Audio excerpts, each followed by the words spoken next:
성령 강림주일에 대해서 잠깐 말씀드리면 예수님 부활 이후에 50일째 되는 날을 말합니다. 그리고 승천하고 또 10일째 되는 날이 바로 성령 강림절입니다. 사실 이 성령 강림절은 예수님이 약속하셨습니다. 너희들이 내가 이렇게 고난받고 부활하면은 너희들이 어느 곳에 일정한 곳에서 합심해서 기도하라고 하는, 그래서 성령 강림을 미리 예언하셨습니다. 그래서 마가의 다락방에서 120명이라고 되어 있는 그 성도들이 간절히 기도할 때 성령이 강림했습니다. 이제 그 성령 강림한 건 사도행전에 나타나 있는데 참으로 보통에서 세상에서 볼 수 없는 너무도 신기한 그런 강림이었습니다. 방언도 하고 또 여러 가지 그 방언도 뭐 알아들 수 없는 말이 아니라 여러 외국 사람이 나는데 자기 나라 말로 다 알아들 수 있는 그런 역사가 나타났습니다. 그 다음부터 이 성령 강림절을 우리가 지키게 되었습니다. 사실은 이 성령 강림이라고 하는 것은 하나님을 말합니다. 성령님은 예수님, 하나님, 우리가 삼일째 하나님 하는데 하나님은 하나님의 영, 예수님은 예수님의 영, 그리고 성령님이거든요. 하나님, 예수님, 성령님을 삼위일체 하나님, 한 분입니다. 한 분. 그런데 구약에는 주로 하나님이 역사를 하셨습니다. 그래서 그 특별한 일은 또 무슨 큰 일이 있을 때는 하나님의 영이 역사합니다. 예를 들면 다윗 같은 사람도 목동이 왕이 될 때는 하나님의 영이 역사합니다. 그런 걸 많이 볼 수 있습니다. 그런데 예수님 시대에는 예수님이 자신이 하나님이시니까 특별한 그런 영 같은, 하나님의 영 같은 그런 역사들이 별로 일어나지 않았습니다. 그런데 예수님이 승천하시면서 제자들에게 약속합니다. 너희들 내가 떠난다고 너무 두려워하지 말고 섭섭하지 말라. 보혜사, 다른 보혜사, 똑같은 보혜사라는 것은 파라크레토스, 옆에서 돕는 나와 똑같은 하나님 같은 그런 급의 하나님이 계시다는 겁니다. 그게 바로 성령 강림입니다. 그래서 우리는 지금은 성령의 시대입니다. 성령의 시대. 이게 성령의 시대는 가만히 보면 다른 게 아닙니다. 우리가 성령 하면은 사람들이 조금 오해를 많이 해요.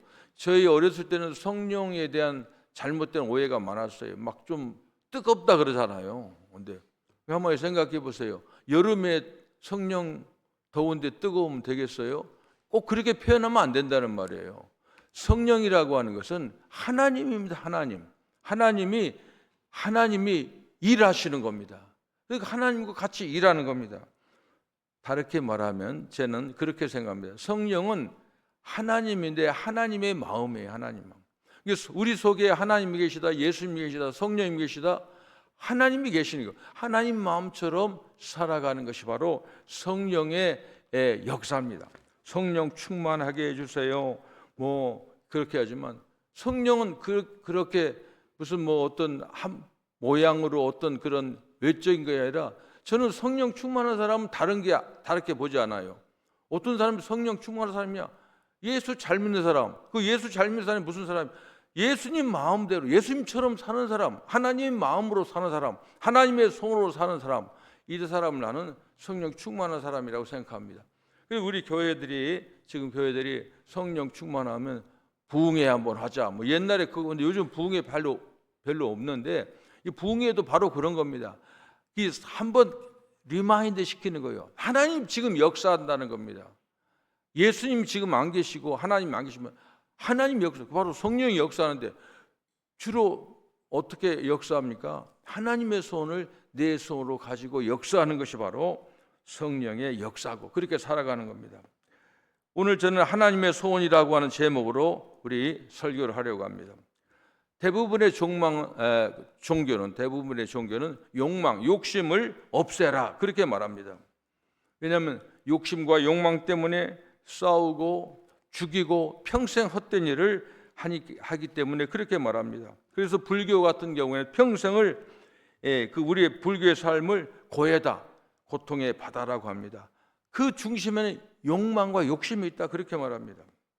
그러니까 욕망을 버리면 삶도 고통도 그친다 그럽니다. 그래서 불교 다니는 사람들은 특히 욕심을 버리는 수행을 합니다. 자기 도를 닦는 거죠. 제가 그 구례 화엄사에서 남원 노고단으로 올라가는 그 등산 코스가 있는데 상당히 어렵습니다. 근데 거기 한번 간 적이 있어요. 근데 올라가는데 이 젊은 스님들이 다 승복을 입고 올라가는데 잘 올라가더라고요. 물어봤어요. 어떻게 이렇게 산을 그렇게 잘 타냐 그러더니 자기 그 수행 코스래요. 노고단까지 올라가 가지고 노고단에 자기 기도처가 있답니다. 그래서 한 3시간 기도하고 내려온다고 하는 겁니다. 스님들 이렇게 그런 걸 보고 깜짝 놀랐어요. 승복을 입었는데 신발은 아주 좋은 신발 신었더라고요. 아주 고텍스로. 그러니까 그거 신어야 됩니다. 그 산에 가려면. 근데 그분들은 그게 삶이에요. 뭐예요? 욕심, 욕망 없애는 거. 그렇게 하려고 수행을 하는 겁니다. 사실은 욕심 버리겠다는 그 욕심마저 버리자고 하는 겁니다. 그러나 욕망으로 만들어진 게 우리 인간입니다. 인간은 어떻게 보면 욕망 덩어리입니다. 사실 욕망이 없어지면 사는 것이 아닙니다. 우울증 걸린 사람들 요즘 참 많아요. 이게 아주 드러나는 사람도 있고 어떤 사람은 좀 약하게 오는 사람이 있어요. 근데 그 사람들 가만히 보면 삶에 의욕이 없어요. 매사에 하기가 싫어. 굉장히 힘들어. 아무것도 하기 싫습니다. 욕망이 있어야 아침에 일찍 일어나고 화장도 하고 머리도 깎고 저처럼 눈썹도 그리고 그런 게 있어야 돼요. 욕망이 있어야 그런 겁니다. 아침에 꽃들이 피어나듯이 삶에 생기가 도는 것은 욕망 때문에 그렇습니다. 욕망이 있어야 사람도 발전도 하고 사회도 발전합니다. 그리고 사실 문명도 그렇게 해서 일어납니다. 단 욕망에 제대로 방향을 잡아야 됩니다. 세상에 욕망이 잘못된 욕망 때문에 망가진 사람이 얼마나 많습니까? 우선 정당하지 않는 연애 감정. 사랑할 사람을 사랑해야 돼요. 이상하게 사랑하는 거야. 사랑해서는 안 될 사람 사랑해. 이래가지고 망하는 사람 얼마나 많은지 모릅니다. 그리고 또 어떤 사람은 많이 가지려고 욕심 부려가지고 그래가지고 이거 어쨌건 줄 건 조금 천천히 주고 막 이런 사람들이 있습니다. 어떤 사람 또 감투는 무조건 쓰려고 하는 사람이 있어요. 그게 다 욕망 때문에 그렇습니다. 옛날에 그 역사적으로 징기스칸이나 알렉산더 대왕이나 히틀러 같은, 그리고 가까이 있는 저 김일성 할아버지부터 아버지 그 아들까지, 그런 무리들은 어떻게 자기 욕망 때문에 얼마나 우리나라가 지금 고통받고 있는 겁니다. 그러니까 욕망은 좋은 건데 제대로 방향이 잡아야 된다고 하는 겁니다. 성경은 분명히 말합니다. 욕망을 가지라는 거예요. 그런데 제대로 된 욕망을 가지라고 하는 겁니다. 그래서 우리 보고 기도하라고 합니다. 기도하라고. 다른 종교는 원하는 것을 포기하기 위해서 기도합니다. 그런데 우리는 얻기 위해서 기도하라고 하는 겁니다. 그러나 단 조건이 있어요. 잘못 구하면은 그 자체로 죄와 고통에 빠진다고 하는 겁니다. 구하는 것이 사실 양이 아니라 질입니다. 육이 육을 낳는 것이 아니라 영이 영을 낳고 육도 풍성하게 한다. 이렇게 성경은 말하고 있습니다. 그래서 우리는 욕망을 가져야 되는데 그 욕망을, 우리 소원을 하나님이 주신다고 하는 겁니다. 하나님은 자녀들이 그 소원이 좋은 소원을 갖기를 원하시는 것입니다. 그래서 하나님이 기뻐하시는 소원을 가지면은 즉시 들어줍니다. 그런데 다른 것들은 별로 그렇게 잘 들어주지 않습니다. 우리가 잘 아는 대로 솔로몬 왕은 지혜를 구했습니다. 1000번을 예배드렸대요. 1000번. 그렇게 이 예배 드린 게, 예배하려면 복잡하잖아요. 양 잡아서 피 흘려서 막 향불 피우고 1000번을 드리고 하나님께 구한 거. 하나님, 이 백성을 제가 다스려야 되는데 저는 아이라 출입도 잘 못하고 어린아이입니다. 저에게 이 백성을 다스릴 지혜를 주시옵소서. 하나님 마음에 딱 들은 거예요. 제대로. 이게 제대로 잡은 겁니다. 그래서 하나님께서는 지혜와 함께 부귀영화를 모두 주셨습니다. 너무 많이 주셔서 그랬는지 솔로몬의 2절은 별로 좋지 않습니다. 하여간 그런데 우리 중요한 것은 높은 것을 구할수록 그 아래 것을 그냥 주시는 게 하나님이십니다. 방향만 잘 보면 하나님의 소원이 정말 내 소원이 되면 낮은 것에만 관심을 가지 말고 하나님의 소원을 두면은 우리는 복을 받는 겁니다. 시편 21편 2절 개역성경에 이렇게 되어 있습니다. 다윗이 말합니다. 그 마음의 소원을 주셨으며, 소원을 누가 주셨다고요? 하나님이 주셨다는 겁니다. 그 입술의 구함을 거절치 아니하셨나이다. 하나님께서 소원도 주시고 이 소원을 이루어달라고 하니까 하나님이 응답해 주셨다, 이렇게 말합니다. 저는 이 구절을 읽으면 처음 저도 놀랐어요. 야, 하나님이 우리에게 소원을 주시는구나. 우리는 소원을 제대로 구하지 못합니다. 왜냐하면 무엇이 제일 좋은지를 몰라서, 솔로몬 같은 지혜가 없어서 그래요. 하나님이 감동을 주셔야 제대로 된 소원을 가지게 되는 겁니다. 그 소원을 하나님이 들어주시면서 멋진 삶이 펼쳐지는 것입니다. 오늘 본문에 보면 아브라함의 이야기입니다. 아브라함을 향해서 하나님이 소원을 주십니다. 내가 너로 큰 민족을 이루고 내게 복을 주리라. 내 이름이 창대케 되리니 너는 복덩어리가 될 것이다. 사실 아브라함은 큰 민족이 되고 싶은 소원이 없었어요. 그게 말이 안 돼요. 왜냐하면 75살 때까지 아기가 없었으니까. 근데 어떻게 큰 민족을 이룹니까? 전혀 그 상황과는 거리가 먼 겁니다. 공감이 안 되잖아요. 가능성이 전혀 없잖아요. 그런데 아브라함은 믿음이 있었어요. 이게 상황이 안 맞아. 그런데 하나님이 말씀하시니까 아브라함 그대로 따라는 가는 겁니다. 사실 아브라함의 소원은 그저 편안히 잘 먹고 잘 사는 것입니다. 사실 저도 예수님 경험하기 전까지는 이 아브라함과 똑같아요. 모든 사람이 대부분 그렇죠. 그래 보았자 거기서 무엇을 하겠습니까? 뭐 돈 많아지고 돈이 좁아져도 단지 양만 많아졌지 실은 달라지지 않는 것입니다. 그저 우리가 이 세상에 살면서 편안히 돈 잘 벌고 진급하고 아이들 대학 잘 가고 시집장가 잘 가고 잘 이게 그렇게 그친다고 하면 예수 믿는다고 크게 덕 볼 건 없습니다. 그것 때문에 교회 다니는 사람들은 시간 낭비입니다. 아브라함은 하나님을 따르면서 첫 번에는 그렇게 땅의 것을 원했지만 점점 더 소원이 인간의 소원이 아니라 하나님의 소원으로 승화되는 겁니다. 처음에는 아브라함은 먹을 것을 구했습니다. 그런데 그 땅에 기근이 드니까 살려고 애굽으로 식량을 따라서 이제 애굽으로 가는 겁니다. 다음에는 하나님께 목숨을 구했습니다. 애굽으로 갔다 보니까 그 부인이 너무 잘생긴 거야. 옛날 왕들은 이게 이제 무대뽀라. 그러니까 남편이 있으니까 아브라함을 죽이려고 하니까 하나님 살려달라고 하고 또 거짓말하죠. 내 여동생이라고 그렇게 말합니다. 다음에는 이제 자식을 아무리 계속해서 자식을 구한다고 하는데 자식이 생기지 않으니까 또 첩을 둡니다. 그러다가 점점 그 소원이 나중에는 하나님만을 요구하게 되는 겁니다. 나중에 100살이 난 아들도 바치게 되는 겁니다.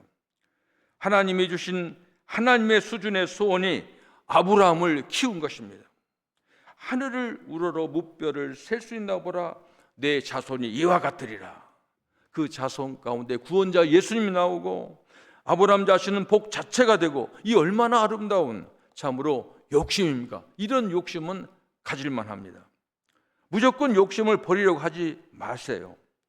거룩한 소망을 가져야 됩니다. 하나님의 말씀이 우리 마음에 와야 됩니다. 그래서 우리는 항상 우리의 소원을 항상 승화시켜야 됩니다. 이 지갑의 가치는 어디에 있습니까? 지갑의 가치는 그 뭐 비싼 지갑이 있다고 가치가 있는 게 아닙니다. 제가 보니까 뭐 스테파노 리치 지갑을 찾아봤을 때 38,000불이라고 하더라고요, 지갑이. 그리고 사는 사람도 있겠죠. 그런데 지갑의 가치는 비싼 거라고 중요한 게 아니라 내용물이에요, 내용물. 그 지갑 속에 무엇이 들어있는지가 그게 중요한 겁니다.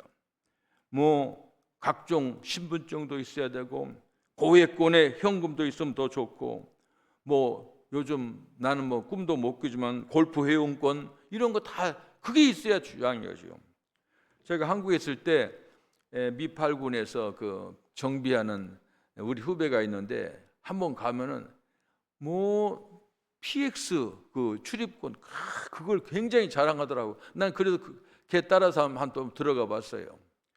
또 어떤 사람은 20년 전에 세상 떠난 자기 와이프의 그 사진을 넣고 다니는 사람이 있습니다. 세상에 하나밖에 없어요. 그 사람에게는 그게 보물단지입니다.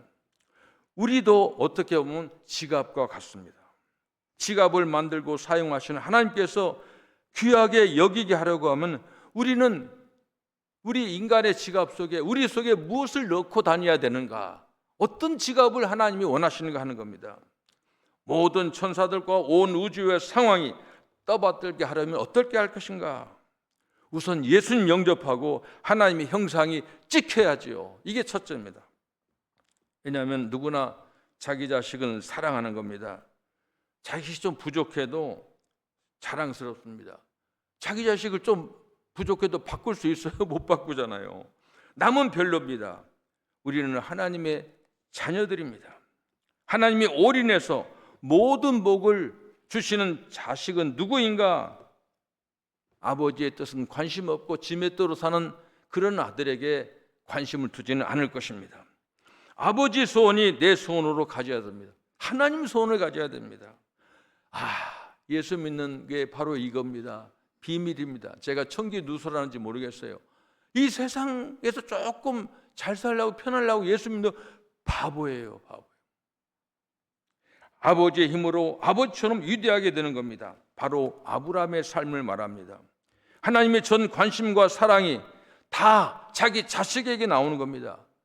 하나님 너무하셨어. 말씀을 내가 너를 축복하면 너를 그 축복한 사람은 축복하겠다. 만일 너를 저주하면 하나님이 저주하신다는 겁니다. 엄청난 자식 사랑이에요. 이게 하나님이십니다. 미국 산골에 어느 산골에 마을에 있었던 이야기입니다. 어느 산골에 깊은 산골에 교회 하나가 있고 이제 여기저기 흩어져 사는데 어떤 집에 대6살 난 여자아이가 저녁 식사 시간에 나타나지 않아요. 그 부모가 찾았을 거 아닙니까? 이 아이가 없는 거예요. 그러니까 교회로 가서 목사님에게 얘기하니까 목사님이 막 깜짝 놀라서 교회 정을 땡땡 땡그랑 땡그랑 하면서 막 역치릅니다. 이게 사인이에요. 다 이 마을 주민들이 교회에 모입니다. 그 얘기를 듣고 우리 그 아이를 찾자고 자기 집에 다 개들을 데리고 와서 늑대 소리 나는 이제 그 산속으로 흩어져 갔습니다. 밤새 찾는 거예요. 근데 새벽 2시경에 누가 총소리가 납니다. 찾았다 하니까 여기저기서 찾았다고 하고 소리 지르고 횃불을 들고 난리가 납니다. 지친 아이를 업고 내려오자 사람들은 모두 집에 가서 음식을 가지고 와서 교회로 모였습니다. 불을 피우고 한밤중에 잔치를 합니다. 잃었던 이 여자아이를 찾은 겁니다. 그런데 목사님이 한마디 하는 겁니다. 수고들 참 많이 했습니다. 이렇게 남의 이 아픔을 함께 동참한 여러분들 참 대단합니다. 하지만 영혼을 잃은 사람들은 왜 그렇게 온 힘으로 찾지 않으십니까? 이런 말씀을 했어요. 이 말에 사람들은 잊혀졌던 아름다운 하나님의 약속을 찾아내는 겁니다. 아브라함에게 주셨던 그 약속이 생각나는 겁니다. 우러러 하늘을 우러러 무뼈를 셀 수 있나 보라. 내 자손이 이와 같으리라. 목사님 말씀을 듣고 모두가 아까보다 더 안타까운 마음으로 저들은 합심해서 기도했습니다. 그 이후로 사람들이 성령이 역사하셔서 그런 거겠지요. 이 영혼 채우는 일, 교회 채우는 일에 마을 전체가 함께해서 그 마을이 큰 복을 받았다고 하는 그런 얘기를 제가 들었습니다. 그래서 우리는 하나님의 소원으로 소원하기를 기도해야 됩니다. 우리의 삶이 왜 그렇게 힘들고 왜 그렇게 허전하고 맥이 없는가? 그 이유가 뭡니까? 내 마음에 무엇이 담겨져 있느냐? 그대로입니다. 위 속에 세상 근심 염려 뭐 그런 거 담겨져 있으면 힘들죠. 남이 내게 무슨 말 하는가? 그거 굉장히 신경 쓰더라고요. 나를 어떻게 대하는가? 그리고 자꾸 비교하는 거.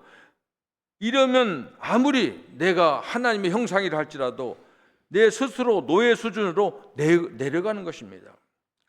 스스로 우리가 가치를 올려보시기 바랍니다.